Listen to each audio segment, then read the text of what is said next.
शुरू में भी जब ये जनगणना शुरू भी हुई थी उस वक्त भी हम लोगों ने आशंका जाहिर की थी कि भाई क्या हो रहा है, कैसे हो रहा है, प्रोसेस क्या है, क्या तरीका है, किसी को मालूम ही नहीं है। क्यों?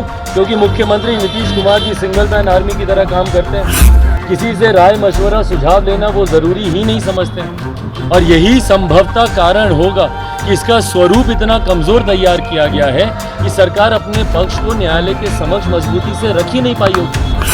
और परिणाम स्वरूप न्यायालय ने इसके ऊपर अंतरिम रोक लगा दी है। अब देखते हैं कि भाई अब आने वाले दिनों में सरकार की मंशा अगर रहती तो इसको और मजबूती से करती ना।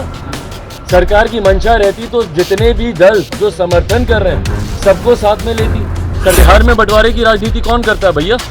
किसने दलित को महादलित किया? किसने पिछड़ा को अति पिछड़ा किया? कौन अगड़ा पिछड़ा की राजनीति कर रहा है? कौन हिंदू मुस्लिम की राजनीति कर रहा है? कौन लव कुश खोरी कुर्मी की राजनीति कर रहा है? कौन महिला पुरुष की राजनीति कर रहा है? बताइए कि जल्दी सुनवाई हो।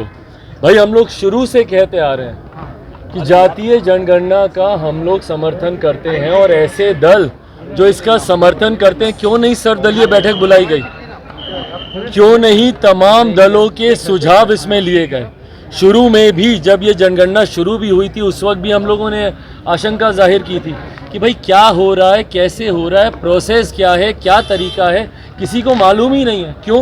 क्योंकि मुख्यमंत्री Nitish Kumar ji single man army की तरह काम करते हैं। किसी से राय मशवरा सुझाव लेना वो ज़रूरी ही नहीं समझते हैं। और यही संभवतः कारण होगा कि इसका स्वरूप इतना कमज़ोर तैयार किया गया है कि सरकार अपने पक्ष को न्यायालय के समक्ष मजबूती से रख ही नहीं पाई होगी। और परिणाम स्वरूप न्यायालय ने इसके ऊपर अंतरिम रोक लगा दी है। अब देखते हैं कि भाई अब आने वाले दिनों में सरकार की मंशा अगर रहती तो इसको और मजबूती से करती ना। सरकार की मंशा रहती तो जितने भी दल जो समर्थन कर रहे हैं सबको साथ में लेती। सरकार की मंशा रहती तो सर्वदलीय बैठक इसके ऊपर बुलाती। ये सिर्फ दिखावे की राजनीति है भैया।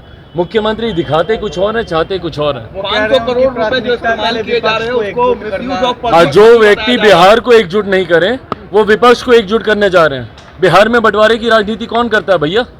किसने दलित को महादलित किया? किसने पिछड़ा को अति पिछड़ा किया? कौन अगड़ा पिछड़ा की राजनीति कर रहा है? कौन हिंदू मुस्लिम की राजनीति कर रहा है? कौन लव कुश खोरी कुर्मी की राजनीति कर रहा है?